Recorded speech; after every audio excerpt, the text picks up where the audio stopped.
Speed Gaming 3, welcome back to the Final Fantasy Randomizer Highlander tournament. This is Ikman Maya, you can just call me Maya. I will be joined on the mic relatively shortly by my co-commentator for the evening. Sho is on his way and will be here within the next 5 to 10 minutes or so it will be showtime in a little bit. Until then, let's go ahead and get this race set up and going. We have on the tracking this evening Tyrannex, and if you have not watched Tyrannex's last race between Tsar, which occurred last evening, that's a fabulous race for you to pick up and watch. Let's talk a little bit about the race we're going to see this evening. Now, this is against ShadowWalker227, who is our 3rd seed, taking on SolarysDrix, the 14th seed in this Highlander randomizer tournament. SolarysDrix got here by defeating Lord of the Synth 2-1. In the initial round matchup. This is ShadowWalker227's first matchup of the evening. ShadowWalker, being the lower seed, or the higher seed in this matchup, was able to go ahead and pick the flags for this set. For enemies and bosses, ShadowWalker went with Chaos. And Chaos bosses have AI, spells, abilities, and stats are all randomized, with stats randomized to 50% to 200%. As our runners begin, ShadowWalker finding a light axe at the beginning and an early bridge, whereas SolarysDrix is going to take a peek into magic with Ice 2 and Fast available in Caneria. Spells levels are randomized tonight, shops are not randomized, and we have LOL XP going on this evening at 5.0x plus 500. As we look at White Magic, Harm 2 and Exit available for that White Mage at the beginning of this seed. SolarysDrix going with a couple Black Mages. ShadowWalker going with only 1 Black Mage and a Red Mage on their side. Solaris now going to go ahead and take a look at those chests that ShadowWalker got at the beginning of this race. Weapon fixes today are going to be on. Weapon hit critical chances will be closer to the developer's intended rates, which means that swords like the Katana, swords like the Vorpal will have their generally increased critical hit rate that they wanted at the beginning. As you can see, we do have free-form party compositions for the evening. The participants are free to choose their own party. We have some significant differences there. Force None was something that could have been chosen by the players, but neither of them decided to do that. Map and NPC today is Helter Skelter, with entrances, floors, and towns being shuffled. In addition, main NPC items are shuffled. And most importantly, you don't know that yet from getting to this point, but the end goal of tonight's race is going to be to collect 16 shards and then dive into a short Temple of Fiends Revisited with an alternative final boss. And there are some real humdingers in that we will have to watch for this evening. We already have a Root Divergence. SolarysDrix looking at the Temple of Fiends site, which is a marsh cave today. ShadowWalker is going to go ahead and take a peek at the Matoya entrance. And that's where we start at this point. The 3-seed ShadowWalker227 is ranked number 12 in SRL ratings with an SRL rating of 581. SolarysDrix, 37th ranked in SRL ratings with an SRL rating of 405. These two racers have squared off against each other in races 10 times, with ShadowWalker taking 6 of those races and Solaris taking 4 of them. The winner of this 3-game set will take on Sho Fukamachi in the next round. So as soon as Sho gets here, we will find out all sorts of fun stuff as ShadowWalker finds that the king is offering dragon armor today in Matoya's cave. SolarysDrix taking down some bones in the Temple of Fiends entrance. And that is where we start this race. So thanks again, everybody, for watching this Final Fantasy Randomizer Highlander tournament. This is a pretty unique tournament that our runners have put together, led by our tournament director, Artea. SolarysDrix finding a Thor's Hammer, uses that exit spell to their advantage to go ahead and keep that. ShadowWalker almost now to the Provoca entrance. We will see what ShadowWalker finds here.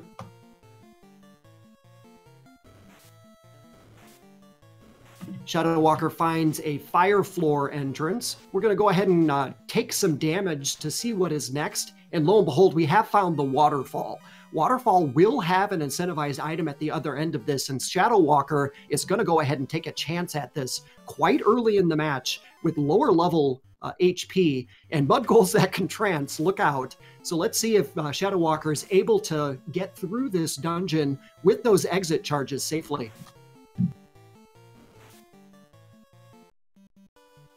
So of interest for this match set tonight, we are looking for 16 slices. There is no loot or key needed in order to open this short Temple of Fiends Revisited.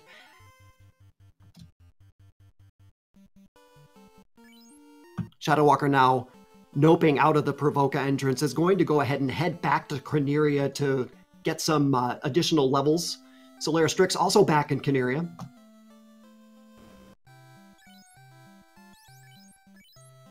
Picking up some saving items. This gets us a chance to take a peek at the armor and weapon shops. We only have iron gauntlets available as armor, and so nobody on SolarysDrix's side is going to be able to pick that up. So those early ice charges for SolarysDrix are going to be very important here to go ahead and try to navigate their way through the beginning of this match.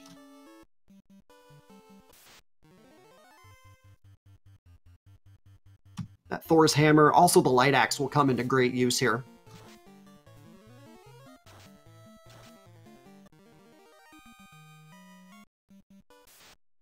ShadowWalker now entering on the Temple of Fiends side, finding an important Pro Ring. Pro Rings are great defensive items, can be used by all classes, have 8 defense and a -1 evade penalty. They do resist death as well. So that is a great pickup for ShadowWalker and SolarysDrix to find early.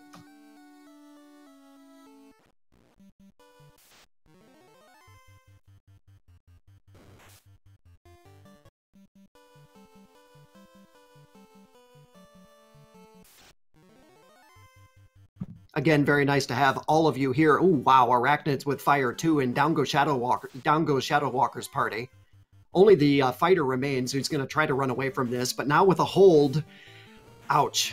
There's a reset for ShadowWalker, who probably will go back in to pick up that Pro Ring again. SolarysDrix now heading to the right side of this continent to go ahead and take a peek at what's going on in the Provoca entrance.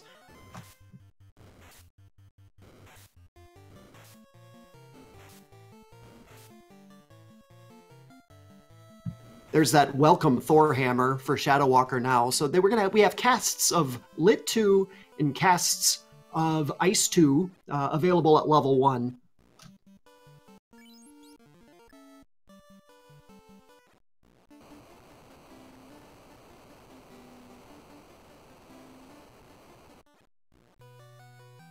I see lots of friendly and familiar faces starting to filter into the chat room today. Hello to ETAP, a regular mainstay here for Final Fantasy Randomizer action.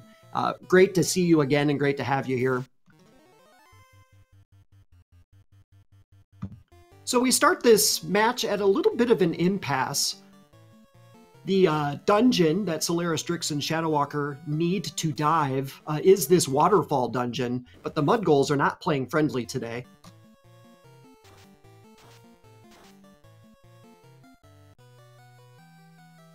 SolarysDrix getting through that encounter safely. One Light Warrior is down for SolarysDrix. Navigating through the waterfall. We'll have a required encounter here on a trap tile that may be quite dangerous. And here it is. It's the Wizmummy, Cockatrices, and Paralisks. We do have the Thor's Hammer and Harm 2. And a little bit of Ice 2 as well will hopefully take care of the birds here. And several of them do go down. Now comes the Thor Hammer. And the Wizmummies, of course, have Sleep Touch. Lovely.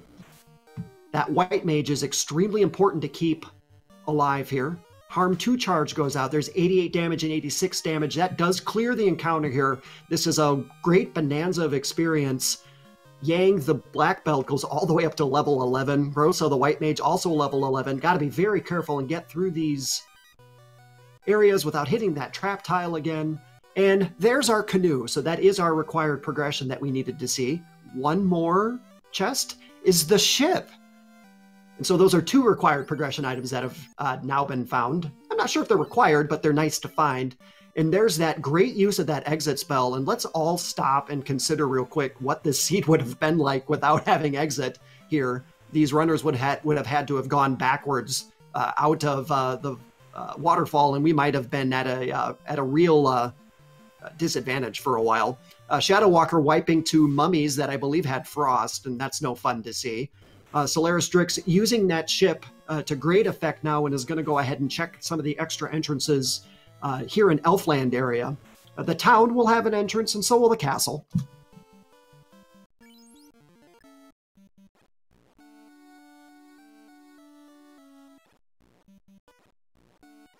SolarysDrix finding that the entrance, the towns for Elfland will lead you to Castle Ordeal. Elfland Castle itself will have several chests to check down here at Marsh Cave. In the entirety of Marsh Cave, there are 13 chests. The balance of those are down here at the bottom. 3 of them are going to be key locked, and so we're not going to be able to check those, but there are several chests down here to take a peek at. ShadowWalker227 still working his way through this waterfall. Wiz Mummy and Mummy encounter, again, is not what he wants to see. He's going to try to run out of this. That light axe will do some damage, but it does look like the HP for both the mummies and the Wiz Mummies are pretty high at this point.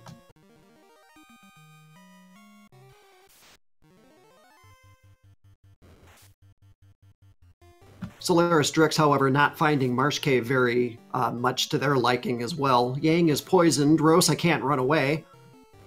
And the Scorpions are just teeing off on Solaris's party. ShadowWalker taking another wipe or a reset will go ahead and try to take another attempt through this waterfall. So Rosa stands alone now on SolarysDrix's side.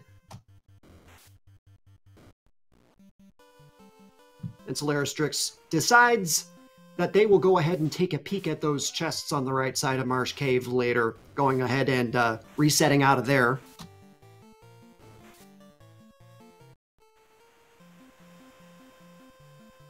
Great again to see everybody. Final Fantasy Randomizer Highlander tournament. The flag set that we were watching this evening was chosen by ShadowWalker227, who is the 3rd seed in this matchup. ShadowWalker's first race in the Final Fantasy Randomizer community was just about 9 months ago. July 25th of 2018 was the first time ShadowWalker cracked open Final Fantasy Randomizer and gave it a try. SolarysDrix has been around for a little bit longer than that. Their first race was on January the 31st of 2018, and so these are 2 medium-length members of our community going at it. SolarysDrix taking some great defensive maneuvering by buying 4 pro rings, 1 for each member of their party. So death protection for everyone is ShadowWalker227 going to go ahead and heal up here, and let's see if he can get through this mummy encounter. Unfortunately, it looks like the mummies are going to go ahead and tee off first, and the cockatrices doing glance like they do.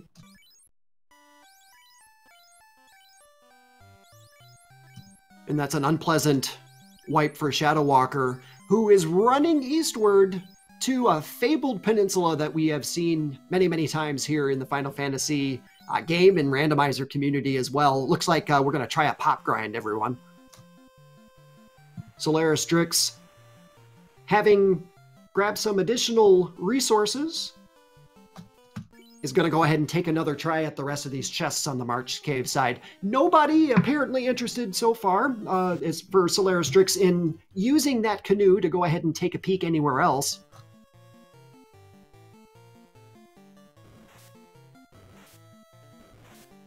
And here come the levels now for ShadowWalker.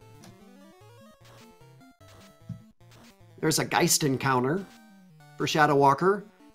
That Lit 2 Thor's Hammer and a Harm 2 charge will hopefully... And they do take good work of ShadowWalker's encounter there. SolarysDrix going running away from some mucks here on SolarysDrix's side.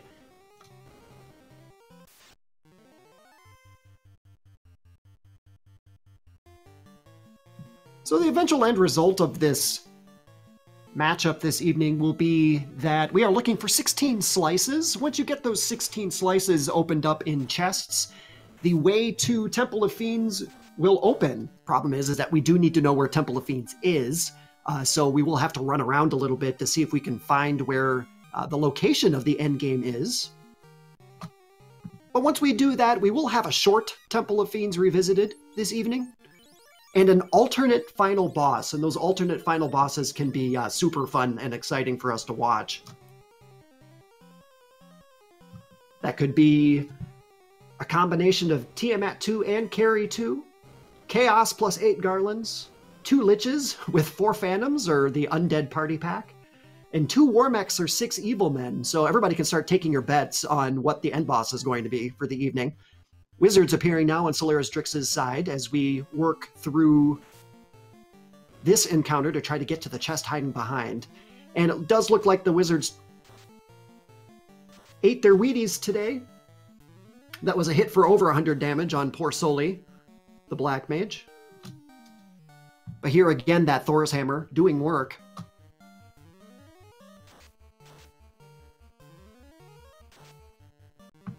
Down goes the Wizards for SolarysDrix. There's a couple more levels. We'll see if they can get through this safely. And your reward is 808 gold, so no slices there.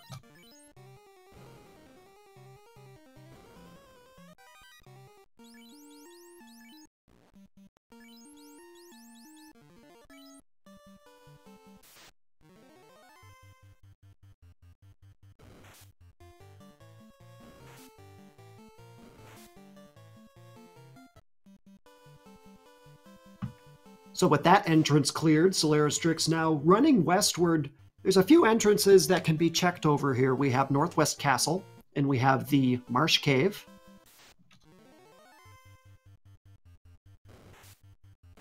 ShadowWalker back in Caneria, grabbing some extra resources.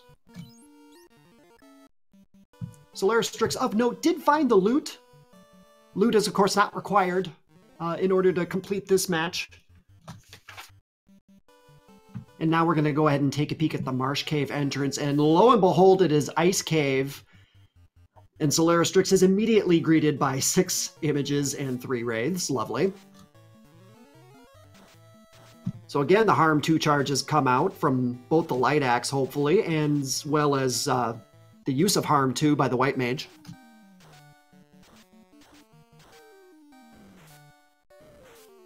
The wraiths quit quite hard, also have Paralyzed Touch.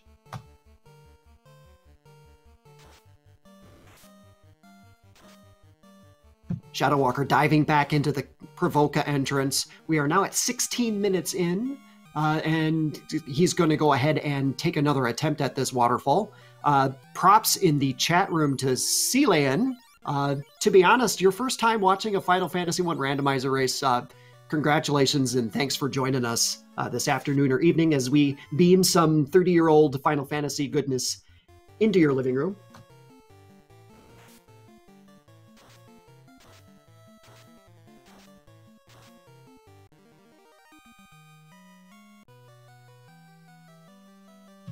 And the mummies come out with Frost again, unfortunately for ShadowWalker227. But there are a few more levels at this point for ShadowWalker's party, and so hopefully this will be the attempt that he needs. SolarysDrix finding the Sage Sarda, who is happy to give 2,700 gold for the trouble of finding Sarda at the bottom of the Marsh Cave. So reset out there, and we're going to go ahead and take a peek at the Northwest Castle entrance. And hello to the Titan, and unfortunately goodbye to the Titan. We have no ruby for you today yet. But that's an interesting place to keep note of, because if the ruby is found, that will be an entrance on the other side of Titan's tunnel there. SolarysDrix using that canoe to great advantage to go into Dwarf Cave, which is, lo and behold, a nice autumnal Melmon for us to take a peek at. There will be some weapons and armor to take a look at here. So let's go into the armor shop first. Iron armor, which is not useful. We'll go ahead and sell off the extra pro ring we found. Now we're going to go in for swords now. Silver knives, perhaps?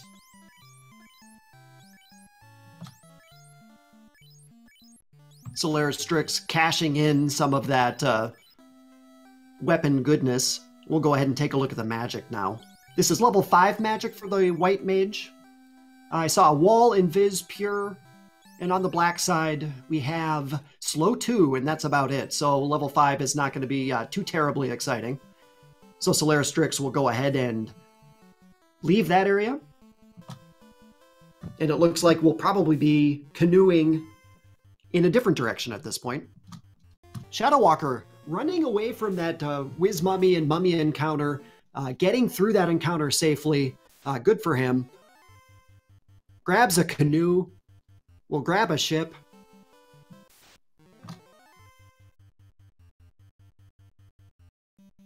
And an instant exit from ShadowWalker.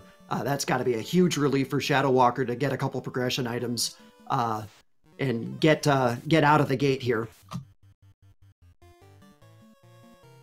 SolarysDrix, meanwhile, working his way through the southern river system and the Swamps of Sadness to go ahead and look at some more entrances. Crescent Lake is off in this direction. By extension as well, we will be able to reach the volcano.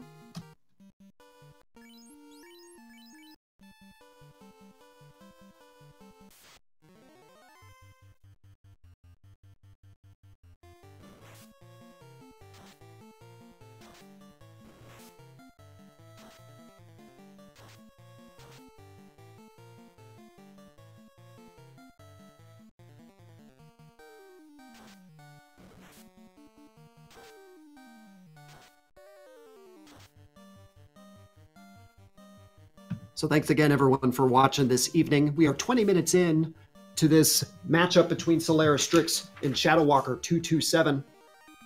Just a quick recap on what you're watching this evening. These are chaos level enemies this evening. So 50% to 200% and everything is shuffled there. Spells are adept. That means that magic is shuffled, but the levels are not. EXP and gold is set to LOL XP. That's 5 times the regular experience that you'll get, plus 500. Weapon fixes are on. Party composition is freeform. Map and NPC edits are set to Helter Skelter. And the end goal is bigs and wedges for the evening, which means we need 16 slices. Let's see if SolarysDrix finds anything here. With only one little black mage left, let's find out if this is a town. And of course it is not. So SolarysDrix needs to make a decision whether or not they want to try to dive with just one little black mage. VV, the littlest black mage. And it does look like Solarys is going to go ahead and reset back out.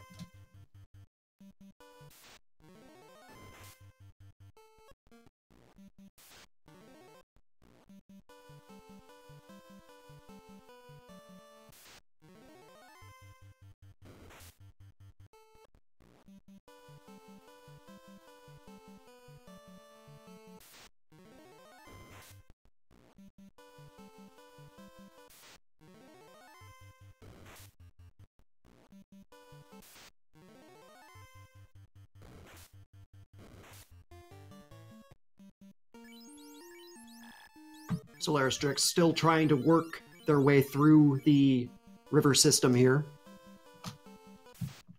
We'll apparently go ahead and take a peek at Crescent Lake a little bit later. In the meantime, we're going to go ahead and look at probably what this volcano entrance is.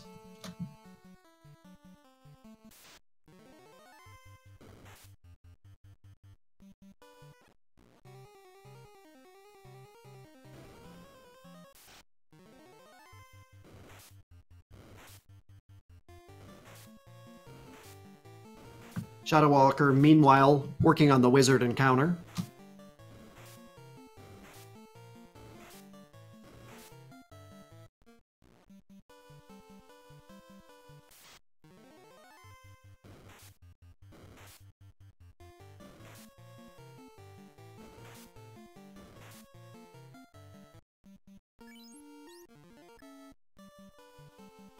So a couple timely cabins there for SolarysDrix. And we will go ahead and take a peek at what's inside the volcano today. And it is a marsh cave entrance.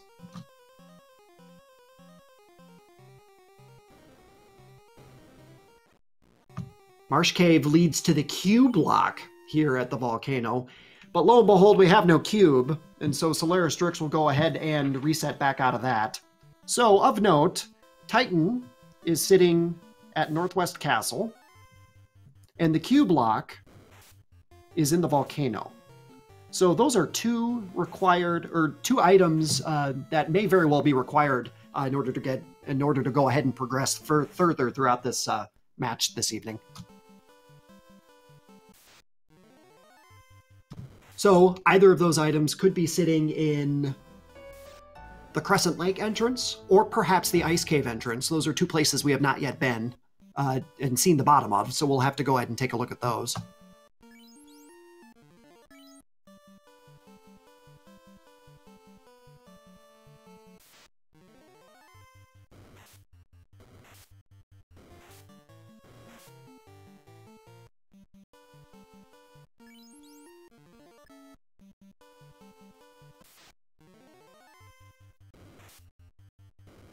ShadowWalker finding a mage encounter. Mage is quite dangerous.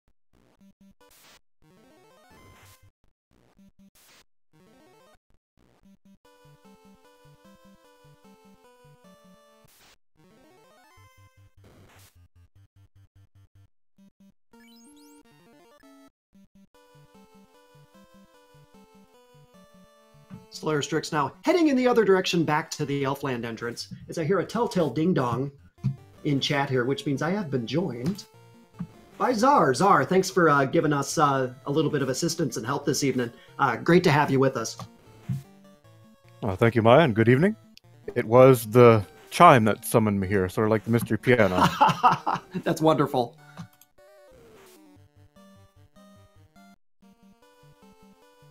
So I'm very excited for this matchup here this evening. It's been developing, and it appears to be anyone's race thus far. However, we still are only 25 minutes in. Yeah, we really are only 25 minutes in. SolarysDrix has a little bit of a lead at this point with areas that they have checked, but ShadowWalker is starting to close that gap a little bit here.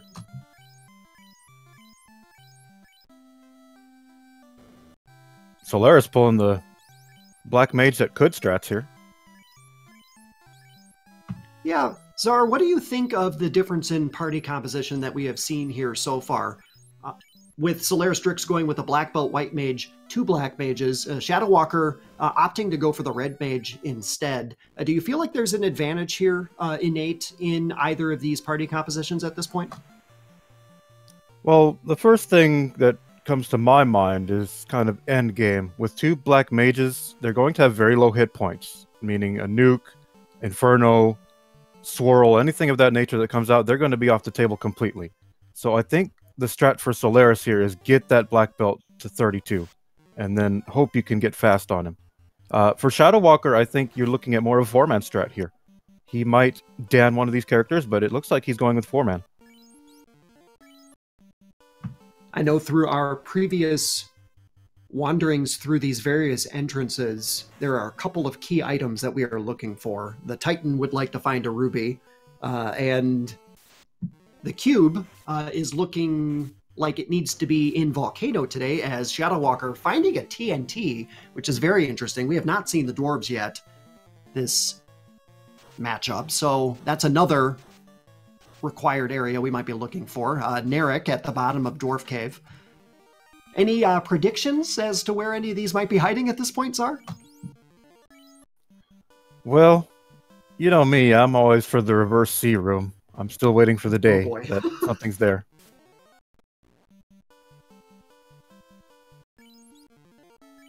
Aside from that, there's always the chest in Earth Cave 3rd floor that's kind of out of the way.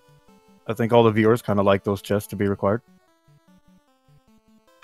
I do like the floor that ShadowWalker227 has found here. If you can kill off the enemies on this floor, there's a lot of great experience to be picked up. Yeah, pretty good amount of chests on this floor too. You can maybe manipulate if it's not too deep in a dungeon. I like finding this floor. SolarysDrix finding Provoka hiding in the Ice Cave today. Fire 3 available at level 2. That's a godsend to find in a seed like this, as well as Harm 3 for the White Mage. Magic starting to fall SolarysDrix's way here.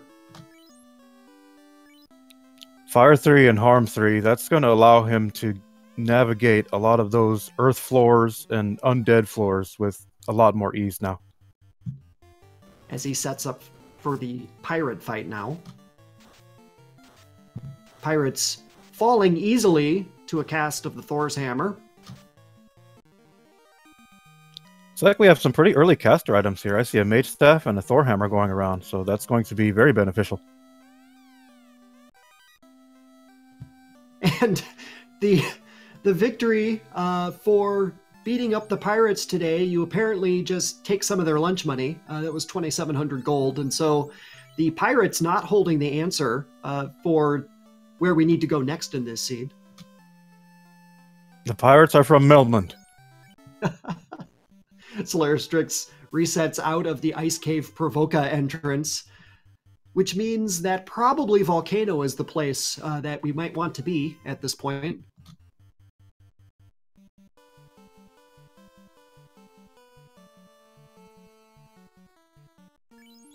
Yeah, we're coming up on 30 minutes. Haven't seen much too far aside from that ship and canoe, TNT, and loot.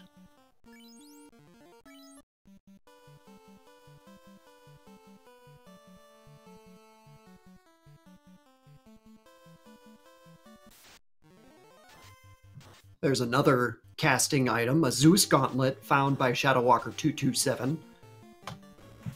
And one slice, ooh, and an Ice Sword. So Ice Sword, very helpful, Czar. That's 29 attack. Crit rate with weapon fixes on is not going to be great. It's only going to be about, what, 10%. But ShadowWalker has a fighter that can wield that Ice Sword, so that's a very nice pickup to find. Yeah, very good finds here. He's loaded with caster items now. This would have been a good seed for fighters, just based upon this caster magic they're finding very early here. I agree, especially with the king trolling everybody by giving dragon armor right at the beginning of the game. ShadowWalker, hopeful that he'll be able to go ahead and use that dragon armor if a tail can be located. SolarysDrix, that dragon armor, really only just good for cash.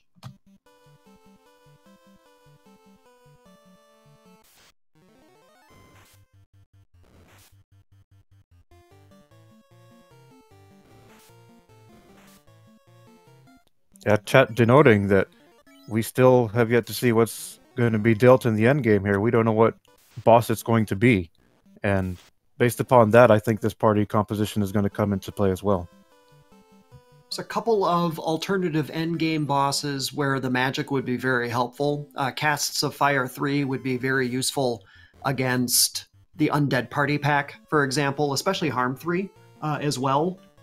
That would be a nice endgame boss for both of these runners. Of course, it could also be 2 Warmechs and 6 Evil Men, and that would not be nice at all, but that's why alternative bosses are a lot of fun.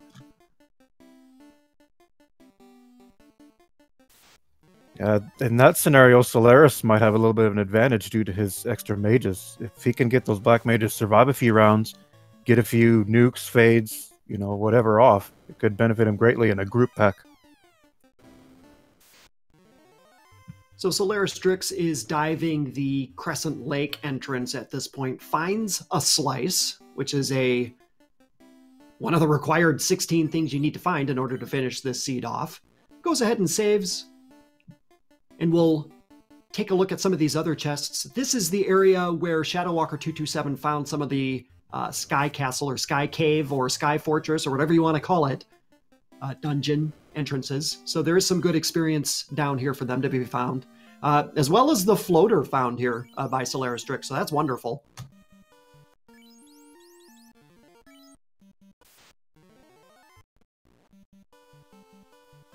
So that is the required progression item we needed to find. In order to get into the air, SolarysDrix is first to find it at just shy of 33 minutes, and is going to go ahead and put that to instant use, breaking this map wide open.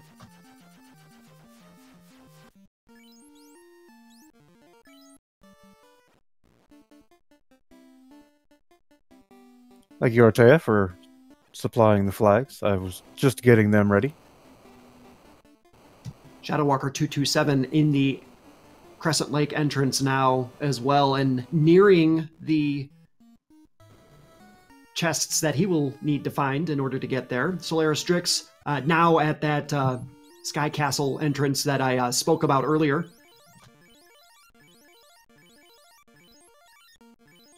Yeah, I think both runners will dig any sky floor that they find, as the first 3 floors in Sky are usually quite lucrative.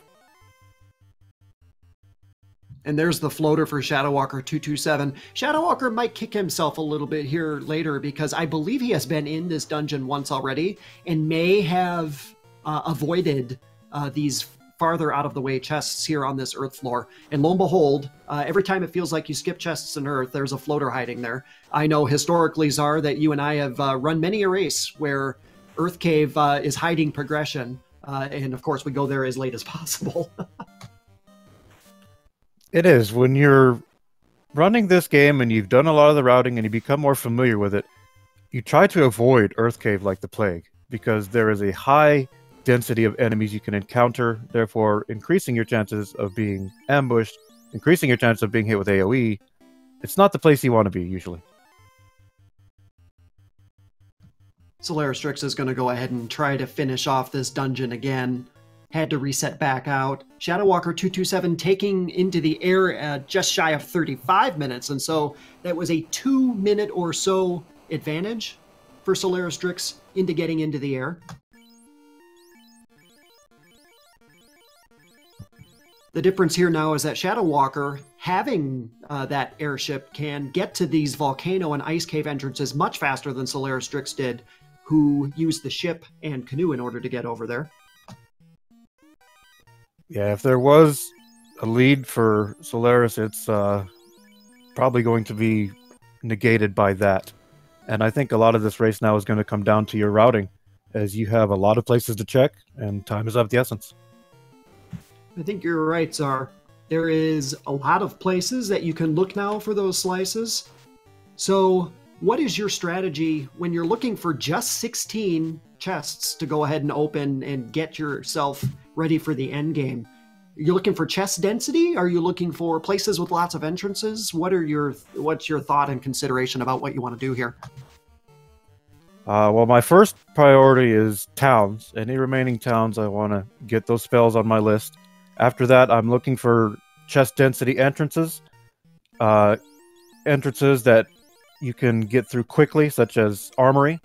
You can get to the next floor quite quickly.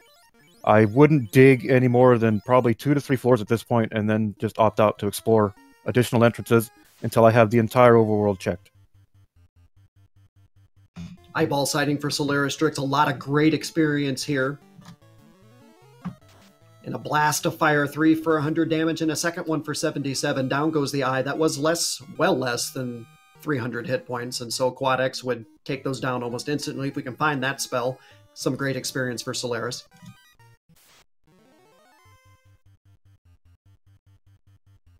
Lo and behold, ShadowWalker227 finding Temple of Fiends.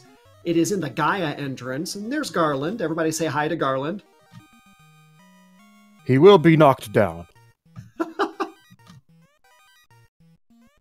Wow, was that Ted swinging a rune sword or a coral sword? It looked pink to me. Is that the coral sword? Salt in the wood for old Garland. We'll see him again in a little bit. Maybe. Kappa. And the rod has been discovered by ShadowWalker. A very interesting find there.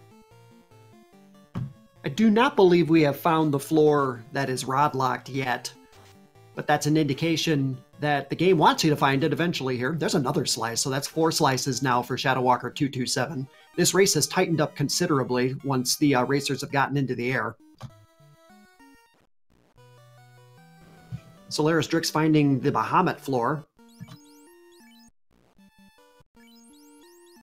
Looks like Shadow's going for these islands here. This is a good play. There's a lot of entrances here. You can get a lot of ground covered pretty quickly.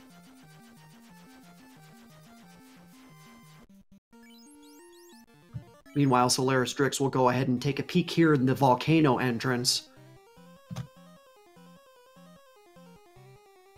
And we find Elfland on the right-hand side for ShadowWalker227. There's Quake and Brack and Warp and Stop all at level 3. Yes, and this is exactly why I want to find these towns. You can come into something like this, pick up Warp, and now you will instantly save a ton of time in searching these entrances. X for Heal 2 and Soft available on the White Magic side. The only thing there that I probably would have been most interested in was Heal 2. That was in the second slot of level 3, and so that is not going to be Red Mage learnable. So ShadowWalker went ahead and took his Red Mage back to the Black Magic shop and loaded up on spells there. Gold bracelets available, 22,000 today. Not bad, I've seen worse. Now over to level 4 Black Magic. There's Quad X, pretty cheap too at 1900. Temper, also available here, so level 4 Black Magic is going to be super useful for that Red Mage and Black Mage. And over on the White Magic side, we have Life sitting in the 3rd slot, so that is very good for the Red Mage. Also, Cure 4 available there. Some key spells here at level 4. I think those Tempers and was it Quad X, I believe, will benefit Solaris. Difference being here, Solaris still needs to find them. ShadowWalker opening chests right, left, and center here in the Cardia Islands, finding another slice and the Ruby. The Ruby can go back to the Titan at this point. The interest of it, though, has waned a little bit because the other side of whatever that Titan's cave entrance might be, we could probably get to with the airship we're already flying around. Yeah, we won't see any wormhole seed this time, everyone. Sorry. SolarysDrix finding the mermaids on the left-hand side of your screen here. A lot of chests here that you can check. Already rewarded with 1 slice. Now we're going to take a long run, eventually, here over, hopefully to the other side to take a look at those 3. Meanwhile, finding an all-important ribbon, SolarysDrix immediately putting that on the White Mage for all status protection. ShadowWalker opting to dig this ice cave, and I think this is purely based on the fact that he found Warp, as he's going to save a lot of time in here. Adamant pickup, highly interesting. I believe, I'm almost positive that that will turn into Excal, because only main items are shuffled, not fetch quest items. So that will turn into the Excalibur upon giving that to the blacksmith. So a tail would be required in order to make that of use. That's a second slice now here for SolarysDrix. That was Titan's Tunnel left side. Let's go ahead and see what's in the right side. SolarysDrix is going to go ahead and give the airship a little bit of a bath. And Astos is hiding on the right-hand side of the Titan's Tunnel. Astos has migrated into a cave. He's transitioning into the Dark Elf of FF4. In exile. The Melmond entrance here, is highly interesting. We have found the armory. This is a great area of chest density. This is a very interesting discovery for SolarysDrix as we watch ShadowWalker continue to dive his way through an ice cave that is not terribly friendly.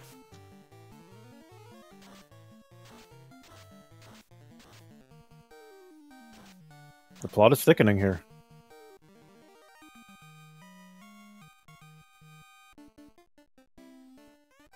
So all eyes on the left-hand side as we're going to open up a whole bunch of chests for SolarysDrix. There's a bottle. I saw another pro ring. I think that's like the 6th pro ring we've either bought or seen in this matchup so far. We're going to go ahead and just run from this Grey Worm. There's another slice. And wow, there's the tail hiding here in the armory. And we do know where Bahamut is.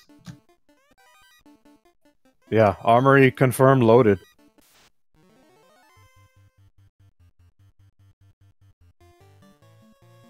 Meanwhile, over on ShadowWalker's side, ShadowWalker has almost finished up the Ice Cave shuffle here. Again, running into the cockatrices and mummies, which are just not having it with ShadowWalker today.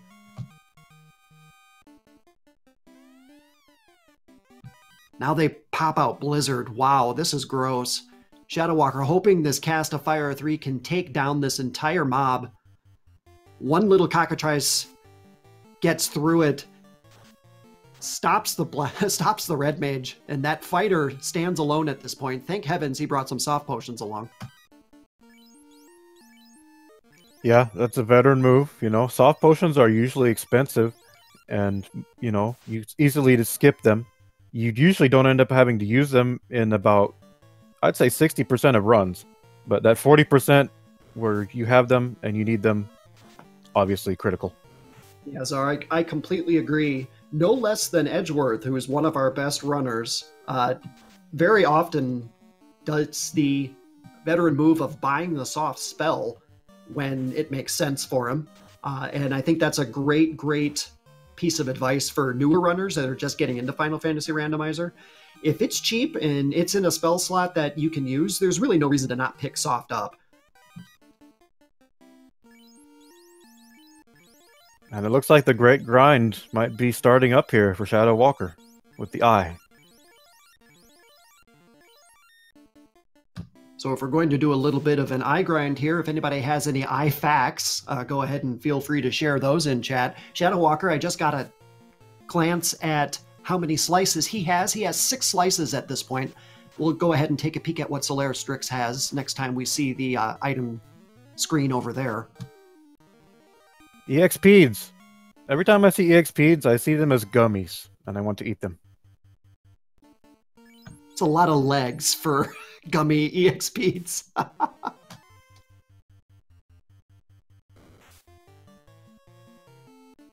SolarysDrix with 9 slices to ShadowWalker227 6 slices. So this is anyone's match at this point.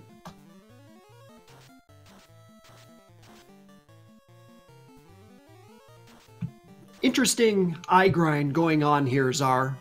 With LOL XP, we have 5 times the experience plus 500 gold. How long would you grind here with alternative bosses at the end of this lovely seed we're watching? I think the target here is 32. Go from there. If the boss is worst case scenario, come back 42. SolarysDrix taking the time to work their way through this hairpin to go ahead and see what chest is here. It's another ice sword. It's like gilding the lily, unfortunately, for SolarysDrix. That's a couple of ice swords we have seen now for a party. They can't use them. Yeah, I'm not sure he'll find much benefit in selling them either, as he's already pretty loaded with gold.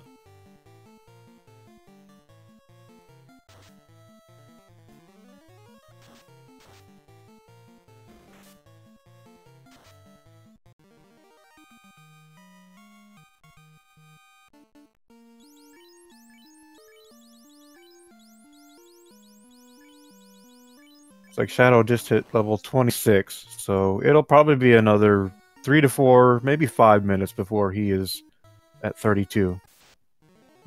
Interesting discovery on Solaris' side. We have found Tiamat in the Bridge of Destiny. Solaris' party is at level 21, and lo and behold, there's a war mech. Or 5 war mechs, if you wish. But it looks like we're going to go ahead and run away from that encounter. War mech confirmed. War mech sightings are 10 times more likely to happen when I am present.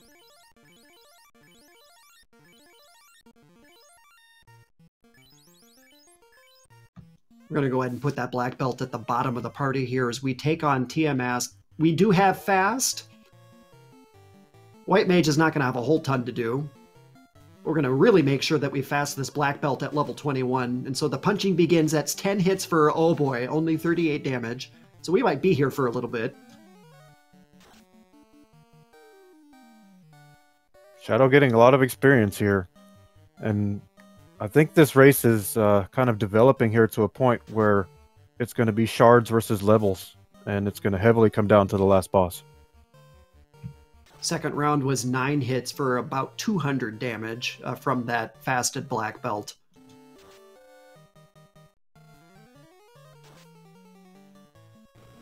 Fire 3 doing tickle damage. Tiamat decides to have a lunch of white mage, and down goes Rosa. So we have 2 black mages and a black belt left. Cast of Ice 2 is also not going to do a whole lot to Tiamat here. 10 hits for 161 damage. We're going to just plink away at Tiamat here. Thankfully, Hold hits Sali, which is much better than hitting Yang at this point. Yang is the only person doing any damage.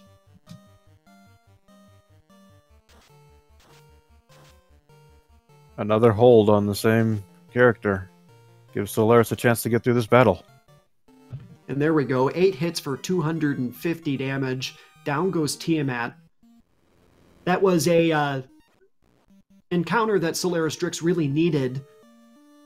Only 3 slices left. A wipe there, Czar, would have really set SolarysDrix back, but instead, getting through the encounter successfully leaps SolarysDrix forward in this match. Only needs 3 slices left at this point. Yeah, fortunate. At this point, I think Solaris has got to be thinking about where's that nuke at. SolarysDrix has also not yet found Elfland. Elfland, we know, contains Temper, which is going to be hugely important for those 2 black mages to use.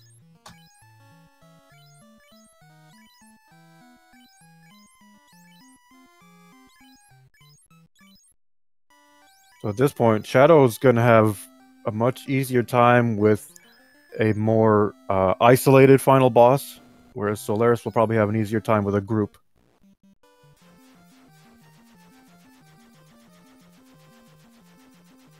ShadowWalker227 finding the maze, so to speak, from the Sky Fortress. SolarysDrix back at the volcano again. Realizes that they've been here and off they go. That happens. It's entrance and floor shuffle. What magic is this? Diving back down past this earth cave where we found the floater earlier. There must be something SolarysDrix wants here. And if I recall correctly, is it Bahamut sitting down at the bottom here? Are we looking at a class change, perhaps? Yeah, with his party composition, class change will most likely benefit him as he continues on looking for that nuke, looking for that fade.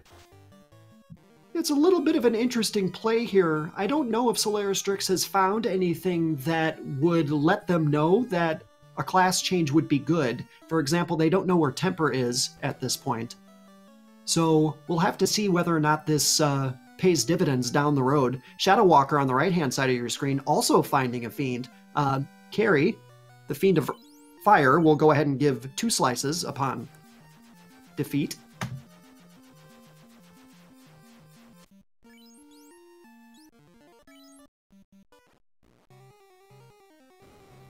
Yeah, Shadow will tighten up this current race for the shards with Carrie going down.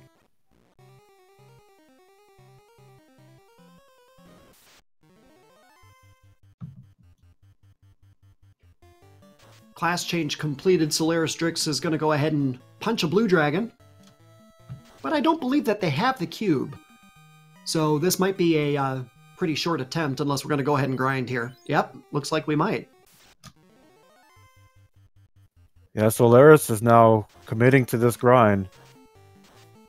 Blue Dragon, in theory, will go faster via experience, but is much more powerful than the Eye in terms of hit points and attack ability.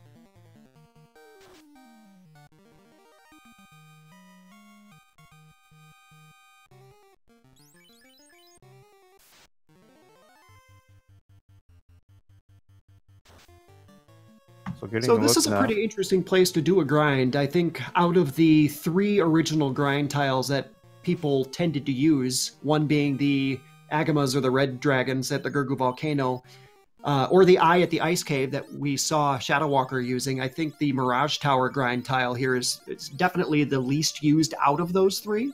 But a very interesting play here for SolarysDrix to go ahead and get some levels. Finding this grind tile, remembering that it's here. This is a pretty veteran play from SolarysDrix. And yes, remembering to unequip that pro ring so their master has higher absorb. If you equip the pro ring, the master will only have 8 absorb, I believe.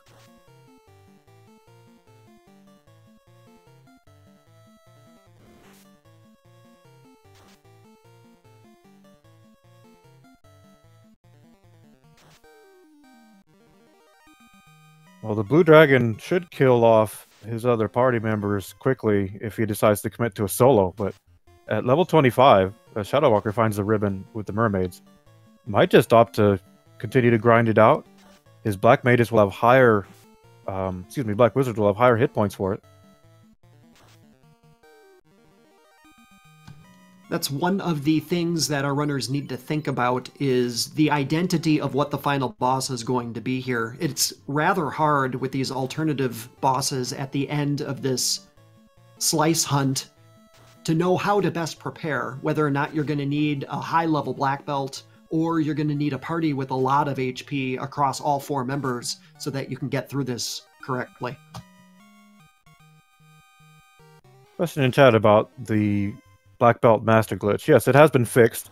In addition to the magic defense, the black belt will now gain 3 magic defense upon every level, and the master will gain 4.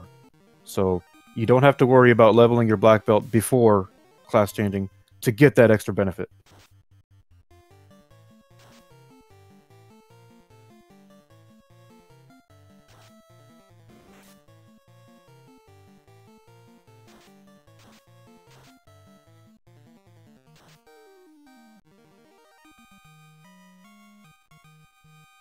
Hey, I think we have just been joined by Sho Fukumachi. Sho, is that you?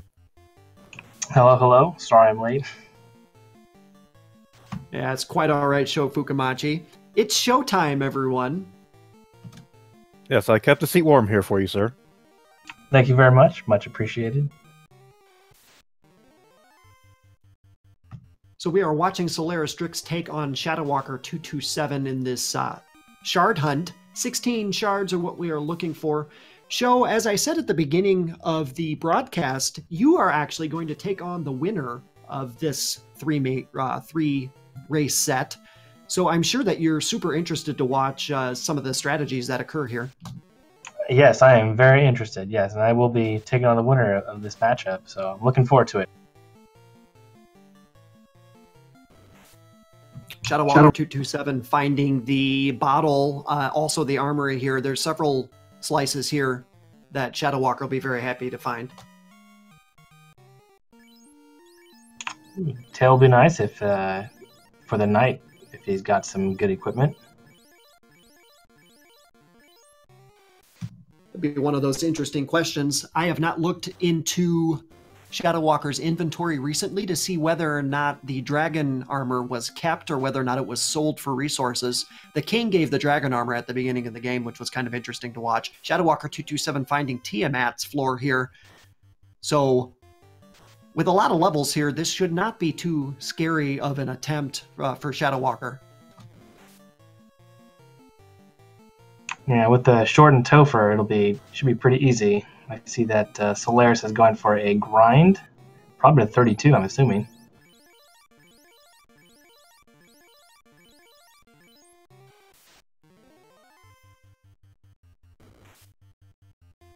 Those black wizards on SolarysDrix's side has stayed up probably a little bit longer than SolarysDrix would have wanted in this grind.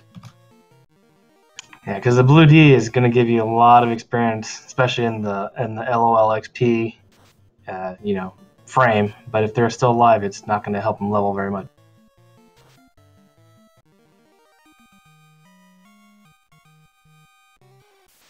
This is going to be a close encounter down the stretch.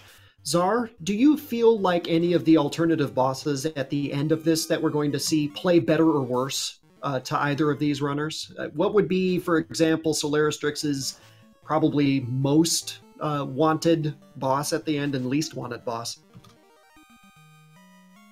I think the most wanted boss is the 2 dragon setup with Carrie and Tiamat. They are only 2 enemies.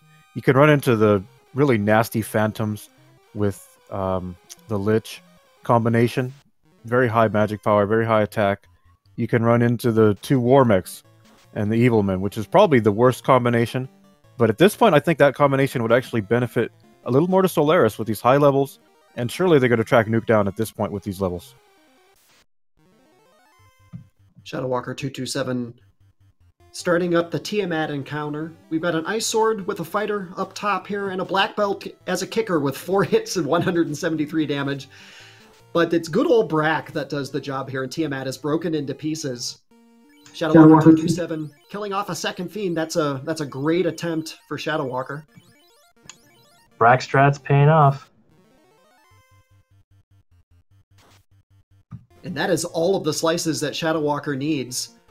So ShadowWalker will probably do some resource gathering here and then going to go ahead and challenge the end of this matchup. We are just shy of 1 hour in. This has been a back-and-forth contest between SolarysDrix and ShadowWalker227.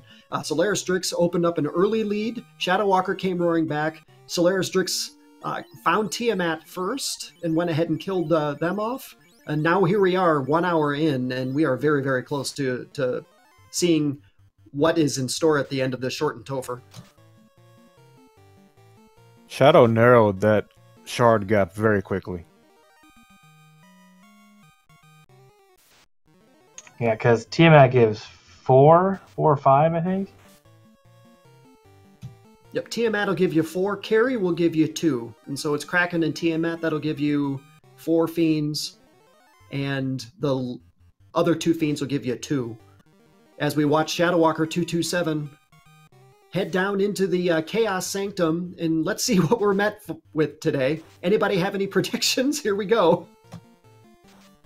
I'm saying 2 Phantoms and whatever else comes with them, the 6, whatever. War Mech! War Mech! Well, Zar, you got your wish, because it's 2 War Mechs and 6 Evilmen. Here we go. The nice thing is that there's a high potential for the Black Belt to take out one of the War Mechs pretty fast, assuming how high level they are. And that Black Belt does tee off at the beginning here for about 450 damage on the top War Mech. The mages are going to go ahead and use their spells to try to bring the evil men down. Dave, the fighter, also using the mage staff. Oh yeah, Fasted BB is gonna do some damage now. And here we go. Out come the temper charges now, as well as Evil Man gets off a life too. There's a thunder attack from one of the Evil Men, bringing down Bill the Black Mage. But Bill the Black Mage already did their job getting that fast and temper off on that Black Belt. These Evil Men were pretty weak. Oh, and then down goes one War Mech. Thunder could actually be a big problem based on initiatives. If you don't get those evil men down, you're going to need wall or some more ribbons. And there it is. We have a winner. So with an SRL time of 1 hour, 1 minute, 34 seconds, ShadowWalker227 takes the first match of this 3-match set, taking down 2 War Mechs, 6 Evil Men with a souped-up black belt, fasted, tempered, and off it went. Jim the Black Belt punched a couple War Mechs into next Tuesday, and we are joined in the chat room by ShadowWalker227. Welcome to the broadcast booth, ShadowWalker. GG's, congratulations on your win. GG's. Thanks. It was a fun race. I really enjoyed the flag set, and SolarysDrix was very agreeable. I got all the flags that I wanted, so. It was a very harmonious beginning at the flag selection between the two of you. As we continue to watch SolarysDrix go ahead and get ready for a challenge at Temple of Fiends Revisited as well. Walk us a little bit through this seed, ShadowWalker, especially your fun and excitement at the Provoca entrance, trying to get through that waterfall. Did you feel like you were spinning your wheels in the mud there? I mean, anytime you're going to have to dive waterfall that early, nightmares are no fun. The wizard mummies and the mummies had a combination of sleep touch and, what was it, blaze or something.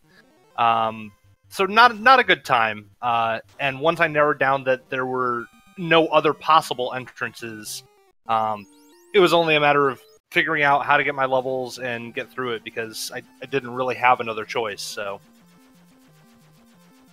it definitely felt like I was spinning my wheels a little bit, but I also knew that my opponent would likely be spinning their wheels. Tried to do a little bit of a pop grind, get myself going, and found out that giants were toxic. Ray. But yeah, from there it really started opening up. Once I got both the ship and canoe there, I knew that we were off to the races. And finding that loose floater in the early accessible chests in the Crescent entrance, that really helped out quite a bit. That segues right into my second question for you. If I recall correctly, you had been in that dungeon where the floater was hiding on that first floor of Earth Cave. Is that correct? Did you dive that dungeon down a little bit deeper and then have to go back to find that progression item? I did. So I started diving and I saw that it was Earth 1, and the chests on Earth 1 are a little bit out of the way. They're not too bad to check, but more often than not, I feel like I don't get anything good out of them.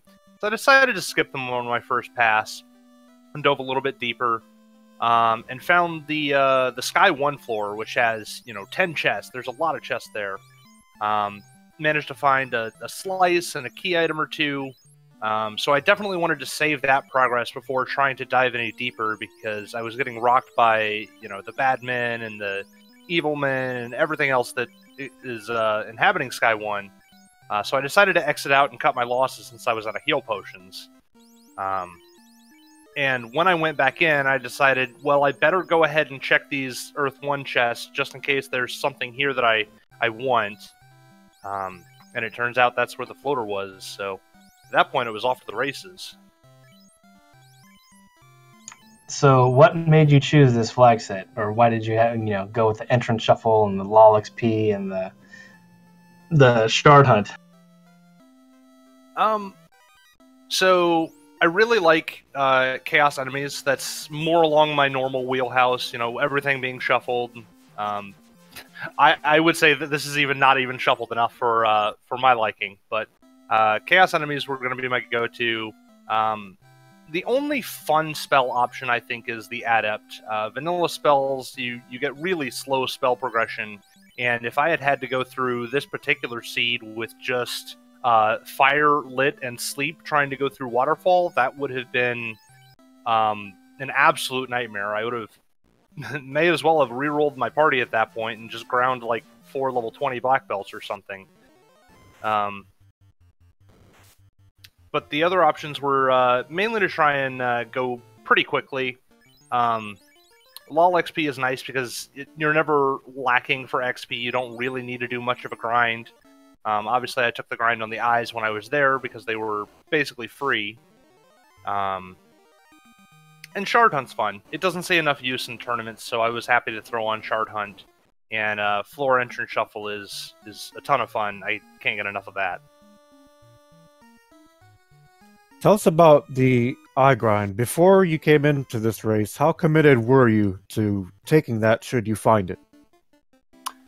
How committed was I to taking an eye grind should I find it? It wouldn't necessarily have been an eye grind, but I had always intended, once I took the black belt to get a black belt to level 32. And so, some good common options. You've got the eyes, you've got the red D, Agama. So there's a couple of tiles that I was going to check if I came across them.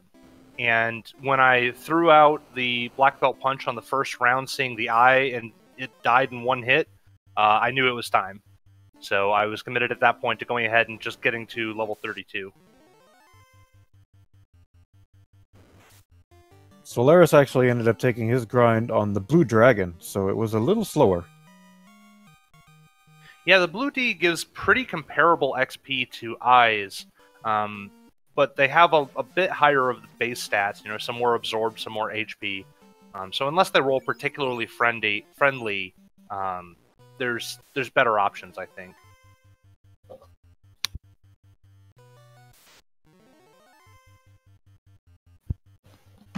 SolarysDrix finding the ice cave might go ahead and take a peek at some of the chests in here. Still one slice shy of going ahead and being able to take on this short Temple of Fiends Revisited.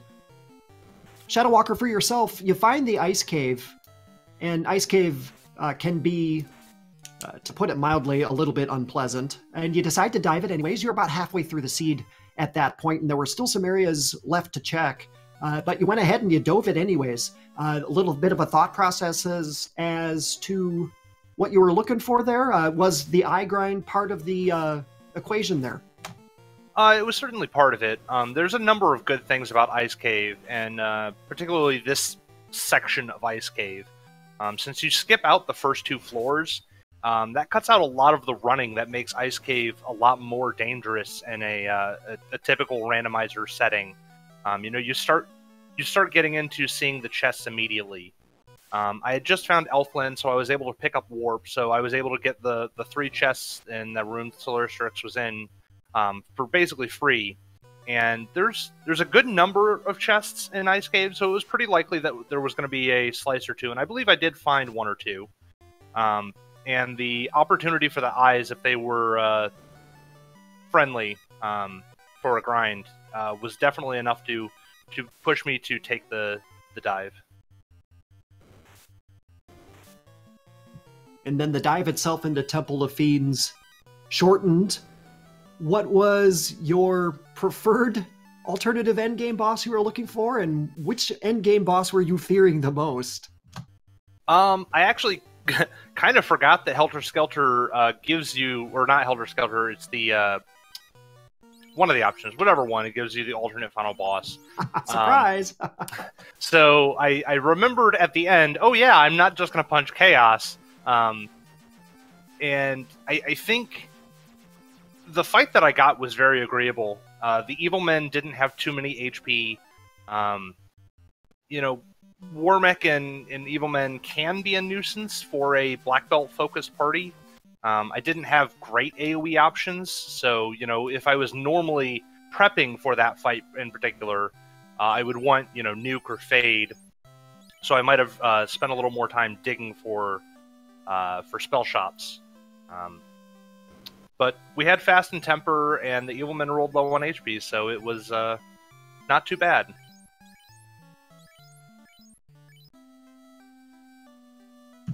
I believe this is the first time SolarysDrix has found Elfland, so we're going to go ahead and pick up some spells.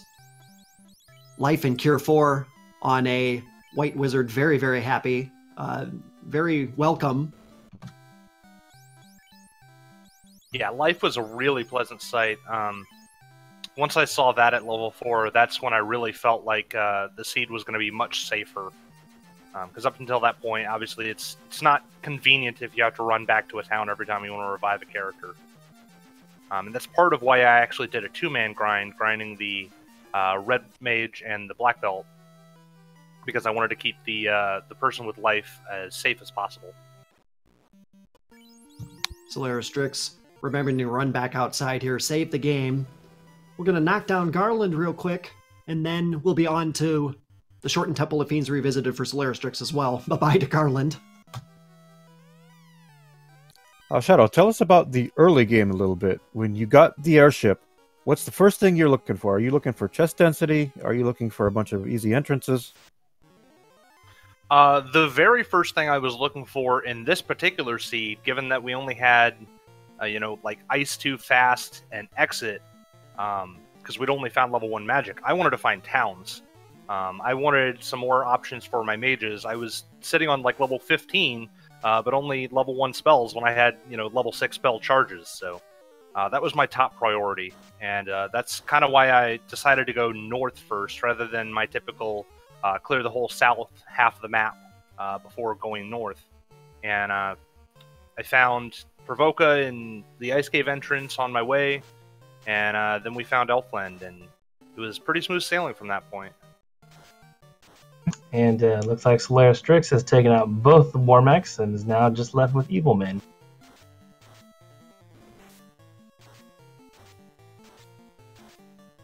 Should be all downhill. SolarysDrix will be the person that puts together the flag set for match 2. Anything that you're Well, I probably shouldn't ask strategic questions like that. What you're scared of or what you're not scared of.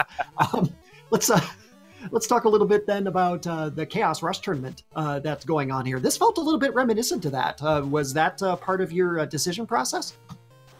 A little bit. It wasn't necessarily to turn it into a Chaos Rush seed, but like the option to run around and get XP very quickly. I didn't want to have to sit around and do a 20-minute grind halfway through the seed. That never feels good, so I wanted to make sure that we had plenty of XP to go around. And just in general, I like Shard Hunt. It's a good format. It's a nice change of pace. Rather than doing the same thing every time, this time it's more of exploration. So I like the variety that the randomizer provides. It looks like SolarysDrix took a wipe after getting thundered heavily by the evil men. Yeah, we were concerned about that. The evil men are not very strong, but that thunder can be an issue if you don't get good initiatives. Yeah, and that's why I always make sure to AoE down the evil men as fast as possible. You can't let them get off anything that they might have hidden in the pool. And that surprise thunder was definitely a thing that was concerning to see.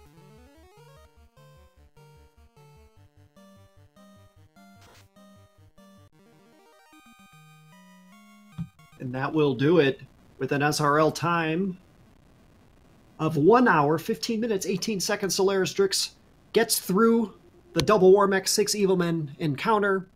GG's to SolarysDrix and GG's to ShadowWalker, taking first place in this 3-game matchup. So you're taking game 1, ShadowWalker. We'll see when we get game 2 going on here. And let's see if SolarysDrix wants to come in for an interview. So we will ask real quick.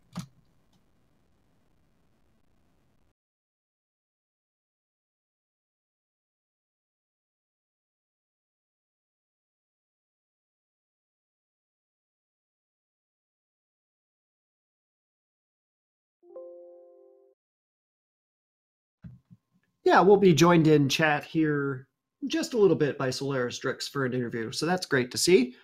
And thanks everybody in chat for watching. Yeah, I certainly enjoyed this race. I think I learned quite a bit about these flags and how I should go about them. And it was nice to affirm that the towns are the first priority, I think, when you deal with something like this. Yeah, absolutely. Especially based on both of our parties, seeing SolarysDrix party afterwards. Anytime you have 2 or more magic casters, you really need to make sure that you have your options on the table. So finding those towns is really important in a flag set like this. Made it a little bit annoying to get going, given that we didn't have towns available, but fortunately we had just good enough options, and there were some agreeable casting items that made getting through the early game a lot smoother.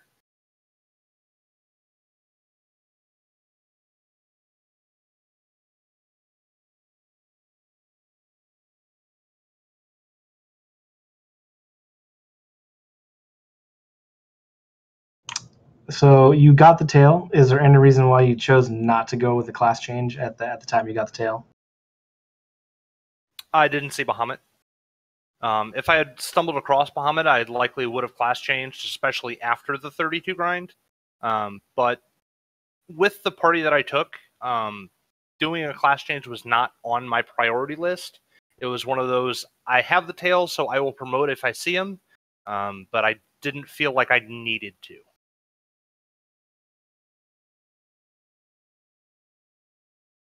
That said, I wouldn't have complained about the Cure 4 opening up to my Red Wizard, so that was definitely something I was looking for if I came across it.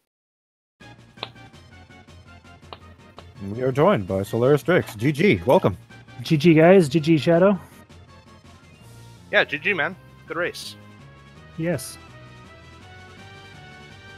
So Solaris, were you a little surprised at your final enemy there?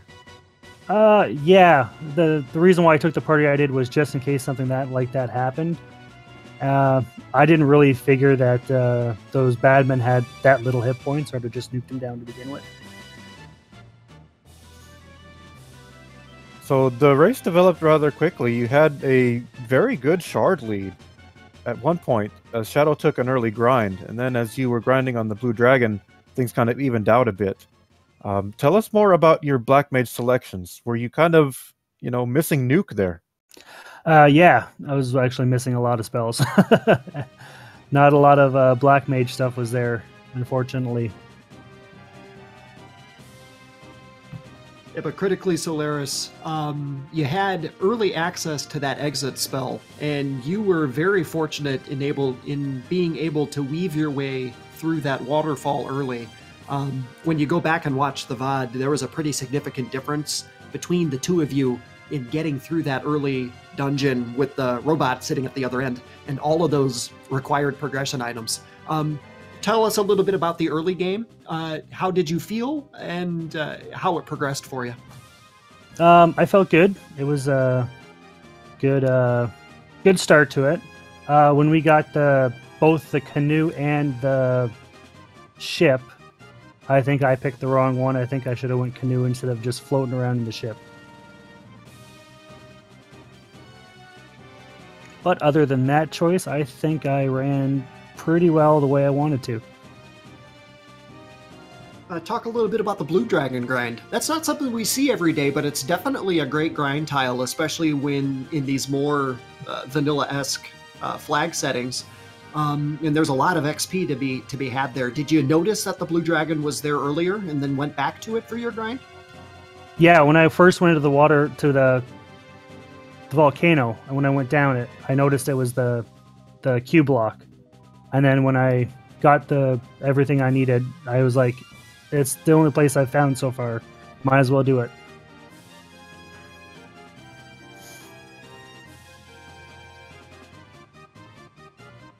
And we'll be back to you for game 2 of this 3-game set, where it's going to be your turn to select some flags for the next matchup between you and ShadowWalker. Are you going to be as nice, and hopefully you'll be as harmonious in this next matchup as you were this time? You didn't veto at all. I kept watching the flag selections from ShadowWalker, and you were like, "Yep, that's fine, sure, okay." You have different ideas in store for game 2 here?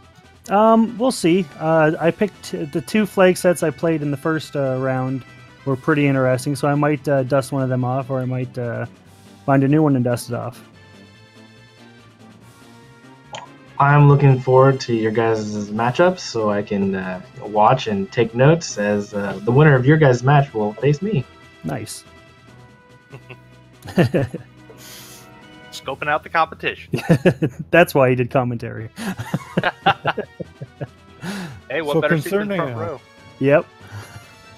Concerning game 2, can you throw us a bone here, guys? Give us something. What's something that we can expect for sure in your game 2 flag set? I'm hoping to put a random party. I love it. I love random party. Anything could happen. Yeah, And that's what I'm hoping.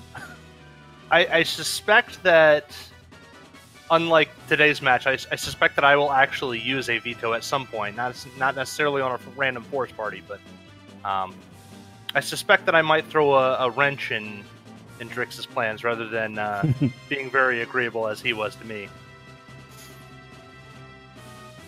Well, I'm sure, ShadowWalker, when it comes time to veto, you'll do it as politely as you always do. And things will be, and it'll be harmonious anyways. I think we can go ahead at this point. ShadowWalker227, you had a great match today, 1 hour, 1 minute. Any final thoughts as we start to give the channel back to speed gaming? Just get out there and play FFR if this looks like something that you're interested in. Stop by, the Discord. Stop by the Final Fantasy Randomizer website. It's a ton of fun. There's a great community surrounding this game, so definitely participate if this is something that looks at all fun to you. And Solaris, what do you have for us as we wrap up? Much the same. Just thank you guys for commentating, and the tracker for tracking, and Speed Gaming for hosting us. Sounds good. I will go next, and then I'm going to throw it to Czar after this. For those of you that did not watch last night's 3+ hour extravaganza between Czar and Tyrannex, that VOD is available here on Twitch and should be showing up in YouTube relatively shortly. It is a great, great matchup to watch. It is full of thrills, chills, and surprises. So go ahead and make sure that you take a peek at that. I do want to give Tyrannex props for tracking for us this evening. And thanks everybody for watching. There'll be more Final Fantasy Randomizer Highlander tournament coming up tomorrow evening at 7 p.m. Eastern. That's myself against X Ice Blue, and then on Tuesday evening, 11 o'clock Eastern, Elastoid takes on Greggly Puff as they wrap up their 3-game set. Czar and Shofukamachi, I'll throw it to Czar first. Thanks to the both of you for commentating with me today. It was great to have both of you here. And Czar, go ahead. Oh, thanks for bringing me in here, Maya. I'm glad to come in on the fly. It was refreshing to get some commentary on one of these races. And yeah, if you want to see something with Thrill Chills and Spill, check out that VOD from yesterday. I just want to thank all the viewers for coming out today. Thank you, Maya. Thank you, our runners today. Great showing from both runners. I look forward to round 2. Thank you, Sho, for coming in on the fly. And I'm just looking forward to the next match. And I'll throw it over to Sho. Thanks, Czar, for stepping in. Sorry I was a little bit late. Work calls, and so had to be here. But yeah, great community. Thanks, Maya, for calling me up and saying, hey, you should do commentary. And looking forward to your guys' next match, ShadowWalker and Solaris, so I can take some notes and hopefully have some strategies for both of you guys. All right, with that said, thank you all so much for coming out and watching today. For Ikman Maya, Shofukamachi, I am Zardia, and Team Vorpal.